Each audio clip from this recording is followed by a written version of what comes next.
জাতির পিতার ছবি নিয়ে অপমান করেছে। এত সাহস কোথা থেকে পায় আমি জিজ্ঞাসা করি।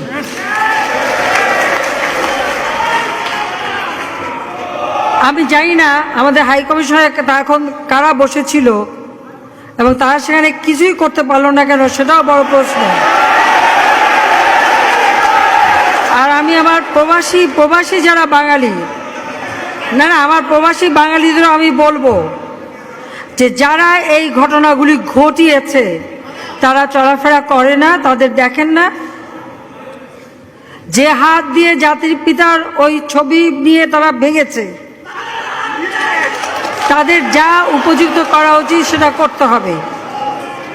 কারণ জাতির পিতার নাম মুছে ফেলার চেষ্টা করা হয়েছিল, তো তারিখ যেহেতু দূরের কথা, ওর বাপ তো চেষ্টা করেছিল এই নাম মুছতে, ওর বাপও চেষ্টা করেছে, মাও চেষ্টা করেছে। তারা কি পেয়েছে নাম মুছতে?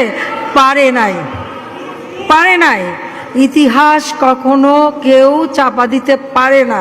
আর জাতির পিতা তার 7 মার্চে ভাষণে বলে গেছে যে বাঙালিকে কেউ দাবায় রাখতে পারবে না, পারে নাই দাবায় রাখতে।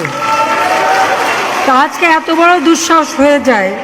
হ্যাঁ, আমি প্রধানমন্ত্রী এসে আমারটা যা করুক ওটা আমি কিছু মনে করি না, কিন্তু যিনি আমাদের জাতির পিতা, যে আইন আছে, সেখানে হাত দেবে এত সাহস কোত্থেকে পেল?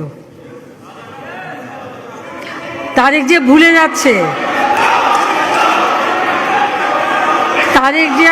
যাচ্ছে যে তার মা দুর্নীতি করে জেলে গেছে। আজকে